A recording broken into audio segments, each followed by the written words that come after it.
In the previous lecture, we have discussed development of economics as a science in India.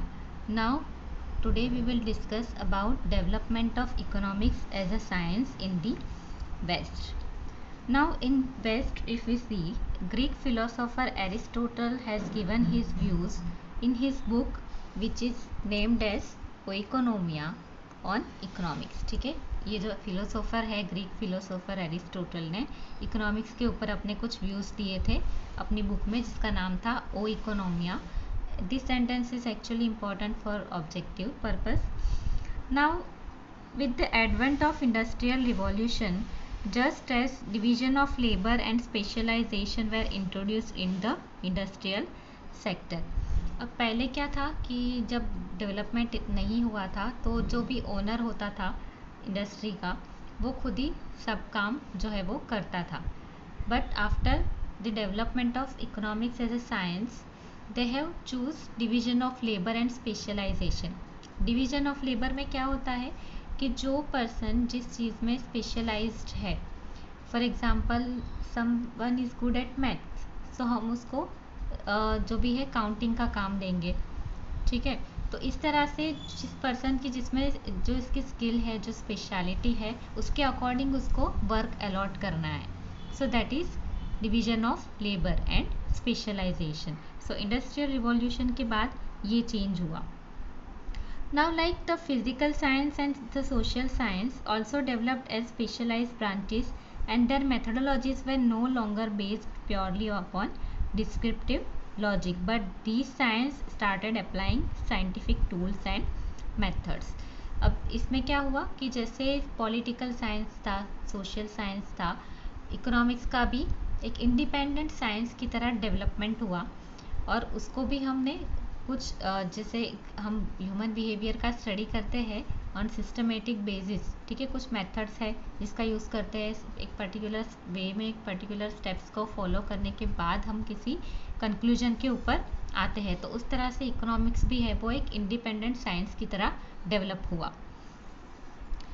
Hence, studying purposeful human activity was not solely the subject matter of political or social philosophy, but it also developed as an independent science. तो इस study को भी हमने एक independent science की तरह accept किया. And pondering upon the creation of wealth, Adam Smith wrote in 1776 a book titled An Inquiry into the Nature and Causes of Wealth of Nation. Adam Smith जो थे उन्होंने 1776 में एक बुक लिखी जिसका नाम था an inquiry into the nature and causes of wealth of nation, जिसे शॉर्ट में वेल्थ ऑफ नेशन के नाम से भी जाना जाता है, which is a very popular book of economics. ठीक है, और एडम स्मिथ जो है उनको फादर ऑफ इकोनॉमिक्स भी कहा जाता है, क्योंकि मॉडर्न इकोनॉमिक्स की जो भी डेफिनेशन थी वो एडम स्मिथ ने दी थी, और जो भी मॉडर्न व्यूज़ थे वो एडम स्मिथ ने अपनी बुक में बहुत ही अच्छे से उसको एक्सप्लेन किया था. ऐसा नहीं था कि पहले जिसने एक्सप्लेन किया वो गलत था, बट एडम स्मिथ ने जो है एक मॉडर्न वे दिखाया था कि ह्यूमन बिहेवियर का स्टडी कैसे करना है और क्यों ह्यूमन बीइंग जो है वो पर्टिकुलर सिचुएशन में ऐसे बिहेव करता है. तो all those things were mentioned in his book very well.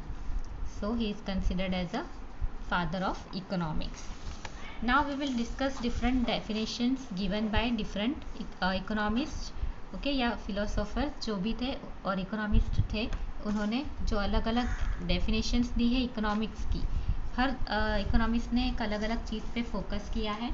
So one by one we will discuss each definition. So first definition is given by Adam Smith. अब Adam Smith ने क्या कहा है? So he has given this definition in his book Wealth of Nation, जैसा कि आगे हमने देखा.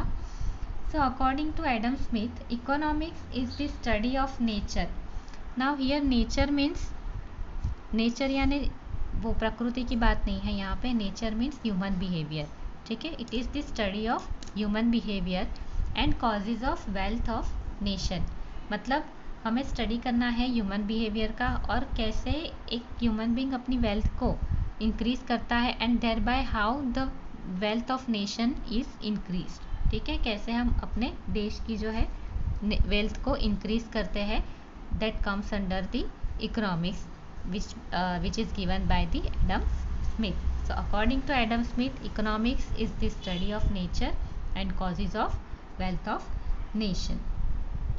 Now second definition is given by Alfred Marshall.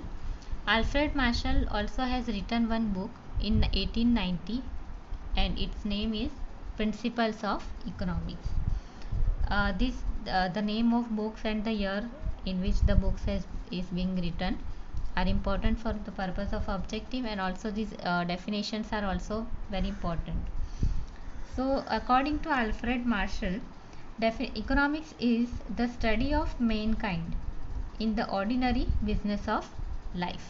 Now ordinary business of life means जो भी ह्यूमन बींग की एवरीडे एक्टिविटीज़ है हमें उसको स्टडी करना है, और कैसे एवरीडे एक्टिविटी में ह्यूमन बींग जो है वो बिहेव करते हैं हमें उसका स्टडी करना है. ठीक है, how the people are living their life और the way of life they are living, that comes under economics according to Alfred martial.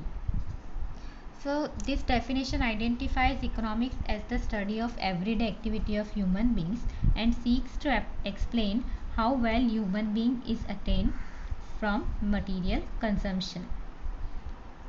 Now another definition is given by Lionel Robbins, and Robbins has also written one book in 1931 and which is Nature and Significance of Economics.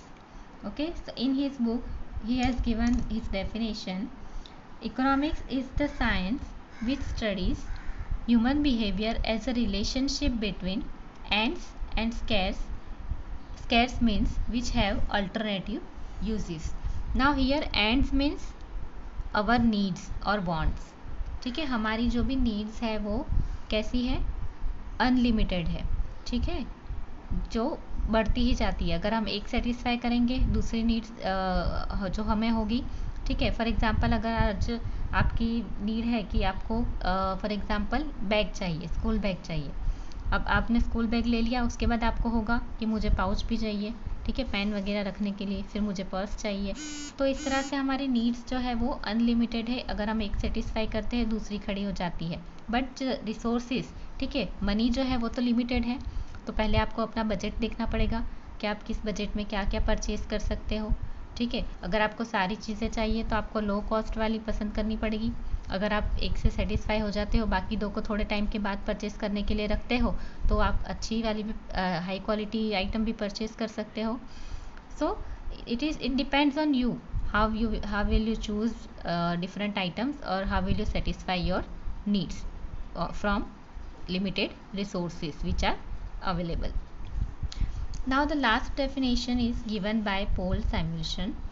According to him, economics is the study of how people and society end up choosing with or without the use of money to employ scarce productive resources that could have alternative uses to produce various commodities over time and distributing them for consumption now or in the future among various persons in the society. अब Samuelson ने क्या कहा कि it is the study of how people and society and up choosing resources. मतलब with money और without money, without the use of money, जो भी resources हैं हम उसको कैसे चूज़ करते हैं अपनी नीड्स को सेटिस्फाई करने के लिए, प्लस हमें उसे फ्यूचर के लिए भी बचा के रखना है. So how we can use the resources in best optimum manner so that we can also satisfy our needs and also we can save resources for our future. So that is the economics, and which is this definition is given by Paul Samuelson. It analyzes cost and benefit of improving pattern of resources allocation. ठीक है, एक pattern particular हमें बताता है कि हमें कैसे resources को यूटिलाइज करना है, जो कि हमारी अनलिमिटेड वांट्स है, जो नीड्स है, उससे कैसे हम सेटिस्फाई भी कर सकेंगे, फ्यूचर के लिए भी सेव कर सकेंगे रिसोर्सेज को. So that comes under the economics. अब अगर आप ध्यान से स्टडी करें तो सारी डेफिनेशन में एक चीज़ कॉमन है, and that is study of human behaviour. Okay, the science. So we can sum up like this, that the science which studies human behavior is known as economics.